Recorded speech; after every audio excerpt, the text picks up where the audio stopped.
I grew our family business to $50 million, but when I overheard my parents call me just the mouthpiece in front of a client, I canceled their retirement plans and put the house in my dog's name. My dad whispered, "She's serious." My mom asked, "What now?" "She's serious," my dad muttered, staring down at the documents on the table. His voice was low, like he didn't want to wake a ghost. "What now?" my mom asked, barely above a whisper. Her hand trembled a little as she clutched her coffee mug. I didn't say anything. I just looked at them, at the people I had poured 2 decades of my life into helping, growing, and building with, like they were strangers I once knew well and now had to reintroduce myself to. "My name's Marin, I'm 42, and I've lived most of my life in Charleston, South Carolina. I took our modest family furniture company and turned it into something real, something recognized. Lively became a name in high-end custom interiors. We went from a dusty warehouse operation with a handful of orders a month to a $50 million company featured in national design magazines. We had clients from Atlanta to LA, and even a few in London.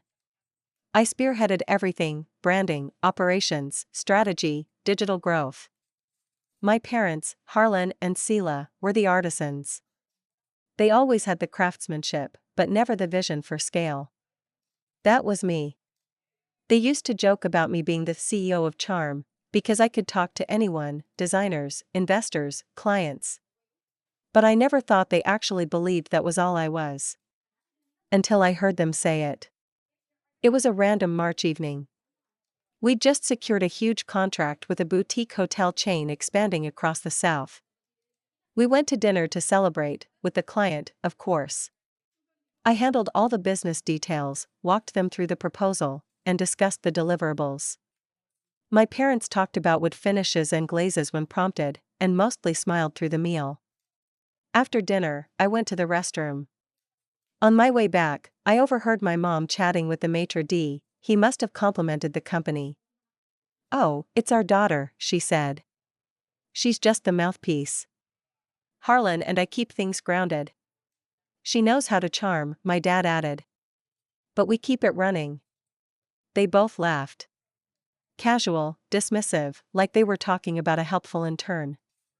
I stood there, staring at the back of their heads, and something inside me cracked. I didn't confront them that night. Or the next. But the sting stayed.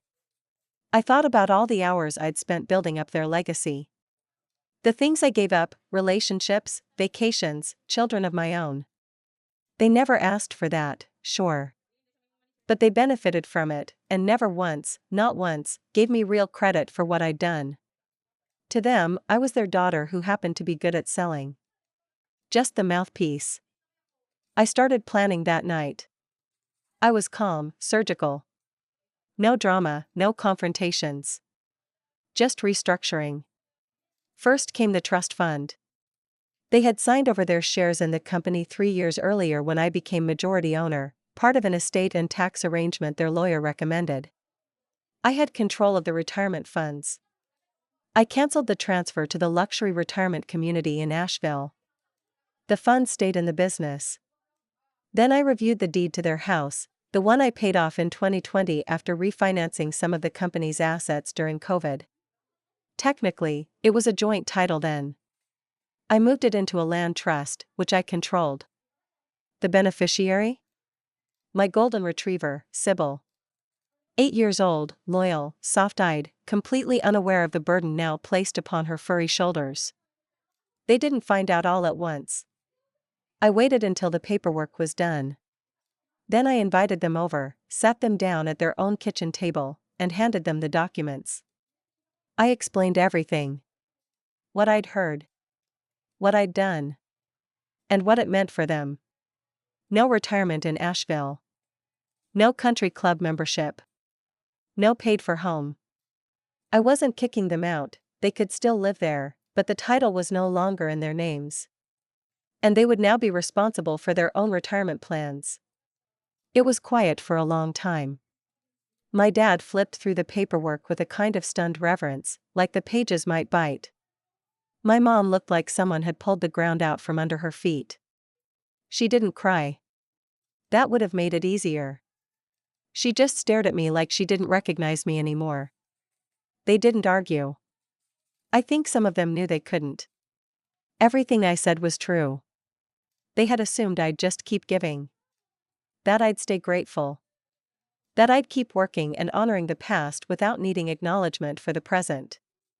We didn't speak for weeks after that. They stopped coming to the office. My mom used to come in once a week to do what she called quality checks, but now she didn't show. My dad always had something to fix or sand or tweak. He stopped coming too. I replaced them quietly.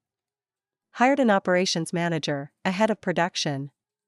It took a few months to stabilize the transition, but truthfully, things ran more efficiently without them. There were no last-minute artistic changes or gut-feeling alterations. They sold one of their cars. Listed their timeshare in St. Augustine. Downsized to a retirement village 20 minutes from Goose Creek, not Asheville. I didn't tell anyone what happened, not even my friends. But my younger brother Taryn knew. He flew down one weekend, heard the whole thing, and said, "You didn't even burn the bridge. You just relocated it to somewhere safer." He wasn't wrong. I didn't cut them off completely. I made sure they had medical coverage, and I still pay for their prescriptions. I check in once a month, usually with Sybil in tow, who they now treat like minor royalty. They haven't asked for anything else. And they haven't apologized, either. I don't know if they ever will. But for the first time in my life, I don't feel like someone else's mouthpiece. I feel like the person I built myself to be. And if that means my dog owns more property than they do? Well.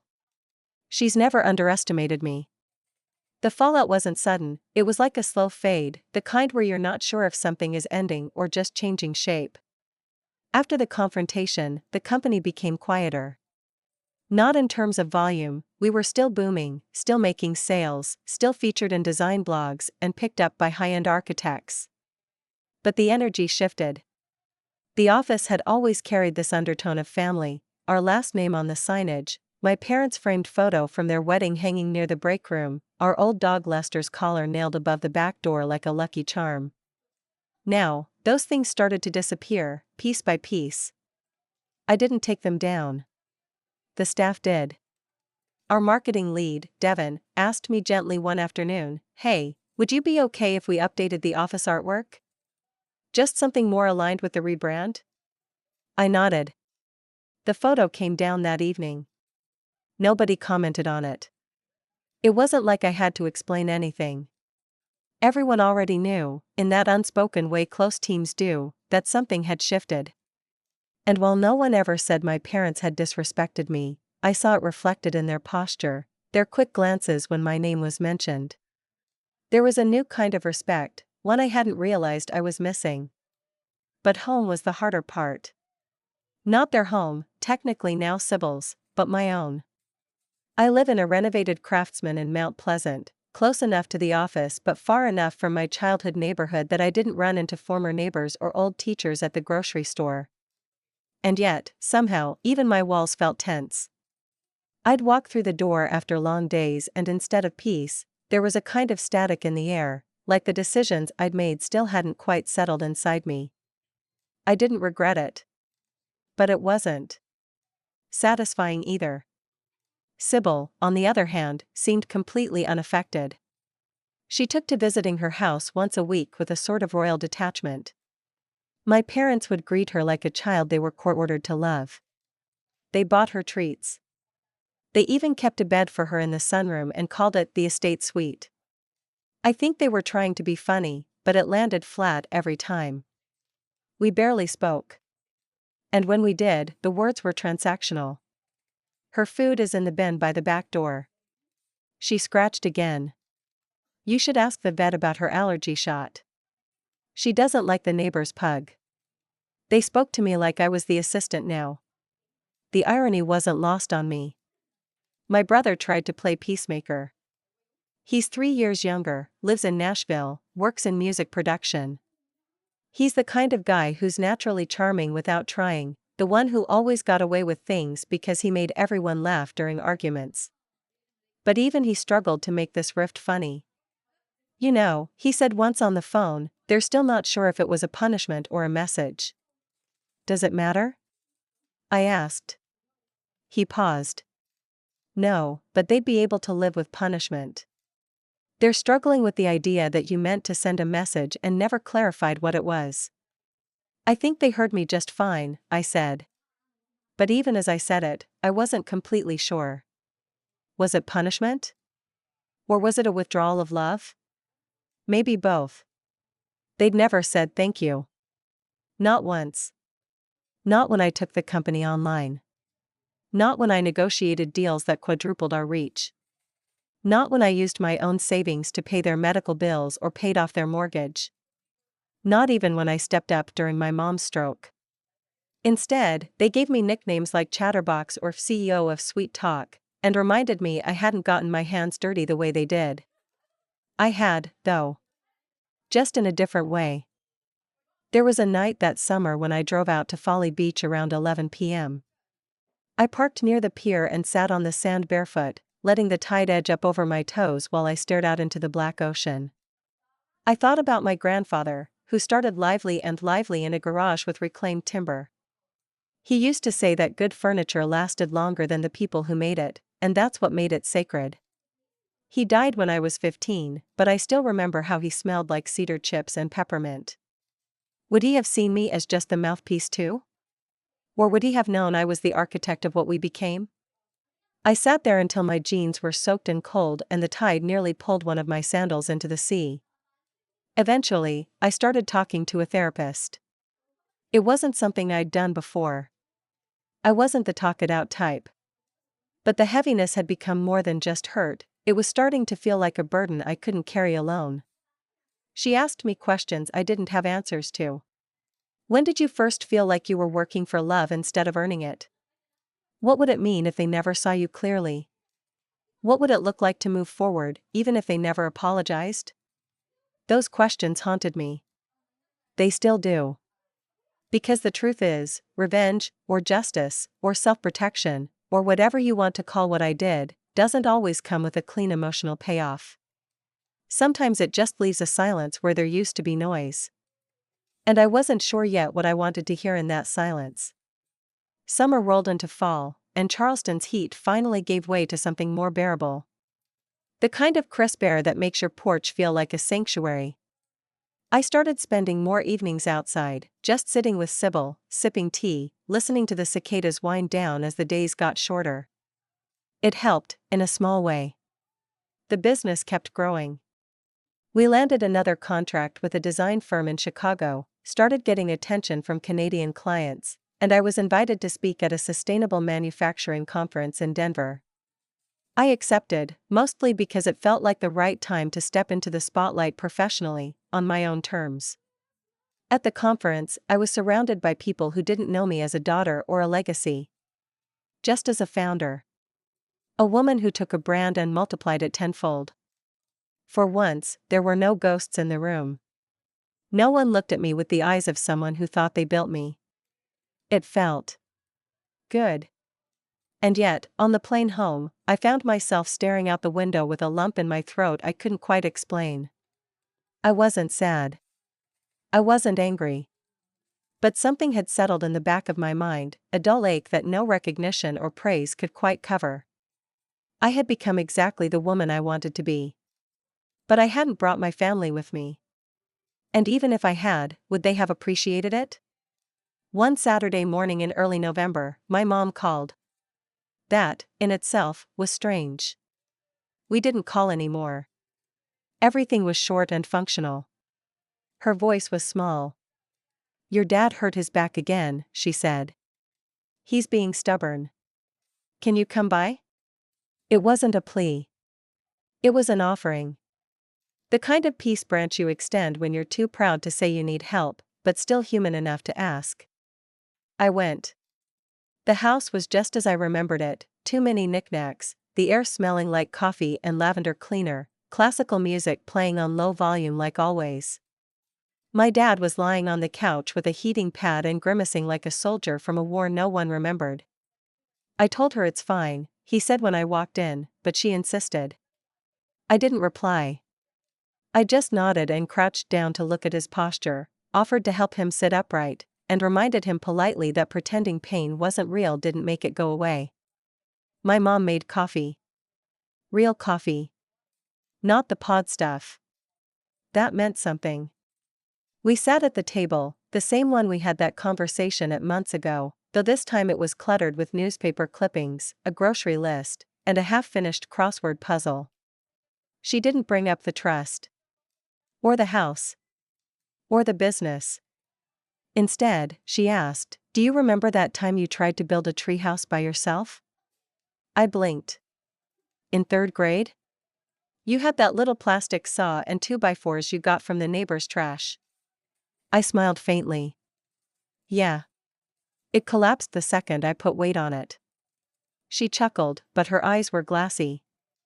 You were so mad at yourself. But you never let us help. Not once. I didn't know what to say to that. It didn't feel like a memory, it felt like a metaphor she was only just realizing applied to more than pine planks and Elmer's glue. We didn't talk long after that. I helped Dad get more comfortable, checked in on their meds, and left. But something had shifted. Not forgiveness. Not even reconciliation. But awareness. The kind of awareness that makes a person reconsider not just what they said, but how long they'd believed something without ever questioning it. Over the next few weeks, there were more check-ins. Short conversations, nothing heavy. I'd stop by to drop off groceries or help them figure out their new health app. They'd ask about work. I'd answer, but not in depth. Not because I didn't want to share, but because I didn't need their approval anymore. One afternoon, while replacing a light fixture in their hallway, my dad watched me in silence for a while before speaking. "You know, I don't think I ever really understood what you did for the business." Not fully. I kept my eyes on the wiring. You didn't have to. It still worked. I know, he said quietly. But I should have. That was the closest I'd ever heard him come to an apology. Maybe that was all he had in him. And weirdly, it felt like enough for that moment. I didn't respond. Just flipped the switch. The new fixture lit up the hallway like a gallery. Later that week, I found an envelope in my mailbox, handwritten, no stamp. Inside was an old photo of me in the workshop when I was about 11, wearing oversized goggles, sanding a piece of plywood that looked like it weighed more than I did. On the back, in my dad's handwriting, was a short note: "You've always built things. We just didn't know how big they'd get." No signature. Just that. I held on to that photo for a long time, just sitting in my car in the driveway, Sybil curled up in the back seat, snoring softly. The porch light was on. The wind had picked up. And for the first time since all of it happened, I felt something close to peace. Not closure. Not yet. But peace. Winter in Charleston doesn't get cold the way other places do. The skies stay soft and gray, like old linen, and the chill is just enough to make you reach for a sweater. Around the holidays, I started getting Christmas cards from suppliers and past clients. Some handwritten, thanking me personally. Some with gift baskets and custom ornament sets. It was strange, in a good way, seeing my name, just my name, credited with the success of the company. The old branding was gone. We'd rebranded to simply Lively Interiors, a subtle but meaningful change. The new site was sleeker, more minimalist. Our packaging was eco-friendly now, with my signature embossed on each product tag. And our latest showroom downtown was getting press attention as one of the top 10 interior stops in Charleston.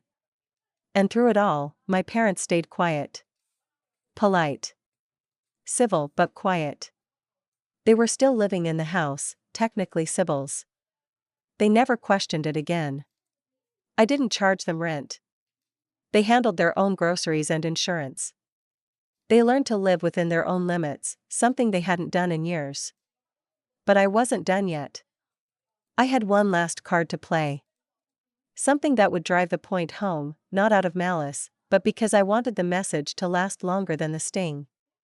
The hotel chain we'd landed earlier in the year, Waverly Group, was launching a new coastal flagship hotel in Savannah. Massive project. Full custom interiors. The kind of deal that puts you on the map forever. I got word that they wanted to fly in their board for a design tour, to meet our team and tour our operations. It would be public, well documented, and, most importantly, it would be televised for their corporate investors. And I invited my parents. Not out of kindness. Not to make amends. But to watch. To see. When they arrived, dressed in the muted clothes they used to wear when they thought of themselves as the real faces of the business, I met them in the showroom. My staff had been prepped. My ops lead, Lane, greeted them formally, shaking their hands like they were retired board members. We gave the board the full experience. Factory tour. Craftsmanship demo. Design renderings. We showed them how far we'd come. I spoke fluently, answering technical questions, talking about profit margins, sourcing strategy, e-commerce projections. I even cracked a joke or two that landed with actual laughter. One of the Waverly executives turned to my father, smiling. "You must be proud. She's built quite the empire." My dad gave a slow nod. "She really has." I looked him straight in the eyes, and he didn't look away. Later that afternoon, I took the whole board to lunch at a private venue overlooking the harbor. My parents weren't invited. As they left, my mom turned to me at the door. "I would like to help again, if there's room." I smiled, kind, but measured. "There's not. But thank you." It was gentle. Firm. Final. I wasn't shutting the door to punish them. I was just keeping it closed to protect what I'd built without them.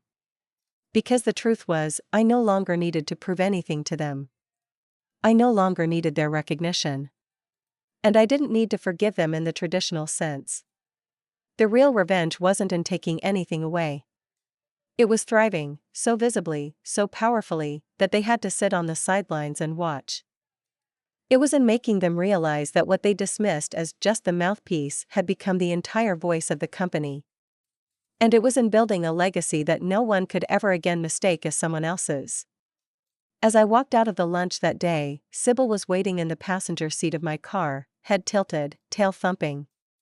The sun had finally come out, and everything looked gold. She yawned, her tag clinking softly against the keys I'd left in the ignition. On her tag, etched in small block letters, was her name, Sybil Lively, owner. I got in, scratched behind her ears, and said, "You know, girl. We did pretty good." She didn't answer, of course. Just stared out the window, tongue lolling, as we pulled away from the hotel, past the building that bore my name, past the legacy I now fully owned. And for the first time in a long time, I wasn't angry. I wasn't even sad. I was free. It's been 2 years since the house became Sybil's. She's older now. Slower getting up the stairs. Her muzzle is more gray than golden. I sometimes joke that she's the best landlord Charleston's ever had, quiet, fair, and great with squirrels. She still sleeps in her sunroom suite when we visit my parents, though she doesn't stay long. She gets restless there now, like she knows she has more important places to be. The business? Still thriving. I hired 2 interns this spring, both women, both sharp as knives and quick with numbers. One of them told me last week that she applied to Lively Interiors because she saw an interview I did about women in legacy businesses, and she thought, finally, someone who took the wheel and didn't ask for permission. That stuck with me. Because for so long, I had asked. Not out loud, maybe, but through effort. Through loyalty. Through building what others were too short-sighted to imagine. My parents have changed in their own quiet ways. My dad sends texts now, short, awkward ones, mostly about news articles or the weather, but he sends them. My mom has started signing cards with "Love, Mom" again, instead of just her name. I never asked her to stop, but I noticed when she did. And when she started again. We're not close. But we're real. And that might be enough. Sometimes, people ask me why I did it, why I went so far. Why didn't I just yell, cry, and argue? Why I didn't try to talk it out. And I tell them the truth. Because sometimes, the only way to be heard is to speak in action. Because sometimes, the only way to protect what you've built is to take your hands off the brake. Because not every betrayal needs a fight. Some just need a transfer of power. I never raised my voice. I never took anything I didn't give first. But I made sure they'd never underestimate me again. And that, in the end, was enough. Now when I walk into our showroom, when I see my name in the quarterly earnings report, when I get tagged in design blogs and featured in articles, I feel nothing but clarity. I built this. Not for them. Not from them. But beyond them. And every once in a while, when Sybil climbs up beside me on the porch, rests her head on my leg, and watches the sky turn that soft Charleston blue, I lean over and whisper, "You own more than a house, girl. You own the moment they realized I was never just the mouthpiece." And she thumps her tail like she understands exactly what I mean.